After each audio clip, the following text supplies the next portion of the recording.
So these are my plants for springtime and what they're looking like. This is my Hoya carnosa compacta, also known as a Hindu rope plant, and it usually blooms these really pretty pink blooms, which it's just got done blooming, but it's getting pretty big. It probably is ready for a propagation. And I have this heartleaf philodendron. It's not very good lighting, but this is one of my favorite plants. It's super easy to propagate. And I have a propagation of that one right here. You just cut them off and they make really cute little plants.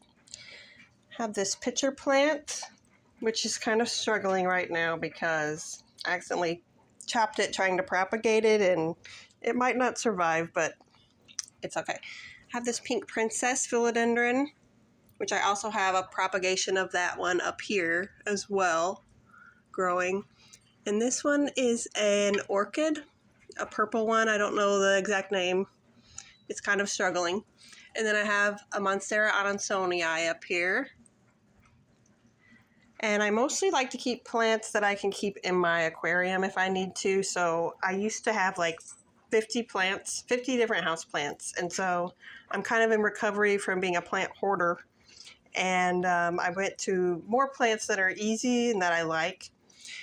And in this tank, I have this prayer plant. It's also called Maranta, and it does bloom these cute little purple flowers. I also have some more heartleaf philodendron in the back, and a pothos. You know, gotta have one of those. That's like my last pothos that I have, is that propagation right there. And then I have in my snail tank a giant chunk of Monstera adansonii, which is super easy to grow, and I just have it under this LED grow light. So it grows really well for me. That's one of my favorite plants. I like the little fenestrations in it. I do like the big Monstera deliciosas, and I just don't have room for them. So I have had those in the past, and I love them, but I don't have room for huge plants anymore. And so I like to just keep the plants that I can either put in my tank or, you know, they're super easy. So this is what I'm keeping right now in the springtime. I'll probably do some propagating.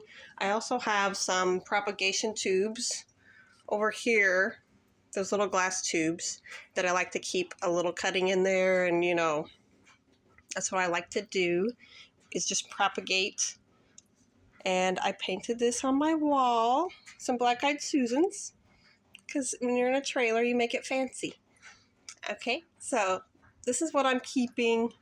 I like to just mostly focus on my aquariums at this point, and not so much on the plants, but I still love plants. So this whole shelf used to be full of plants, and I've really dwindled it down to what I really like. But I really like my aquariums more, and so I like to keep things like the in aquarium plants don't do well in this tank very much. They get a lot of algae because this is right by a window, but my other tank has a lot better plants going on. So this just has the regular LED lights, and these plants go really good in here. They don't get super bad with algae.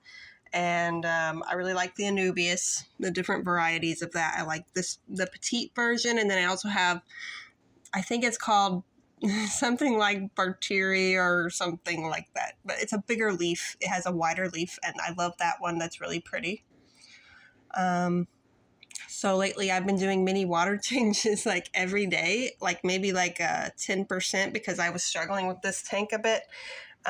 This is my oldest tank. I've had it for like 3 years, and it's working for me. I know that the fish police are hold your ears, but I do like maybe a tiny little like 10% every day because I was struggling with the nitrates. And I did have a lot more fish in here. I have went through some fish deaths in this tank, which these ones that I have now are doing okay, but the CPDs all died out. Those were my first fish that were in here, and so I just try to keep it manageable. And they're just 10-gallon tanks. It's pretty easy to just do a little 10% change every day, and that's really helped me a lot. And I think it's just, you know, that's what works for me. But that's what I'm doing. Those are my plants for this springtime of 2026. I hope everybody will share theirs because I love plants, and I like to see everybody's stuff. So everybody have a good day.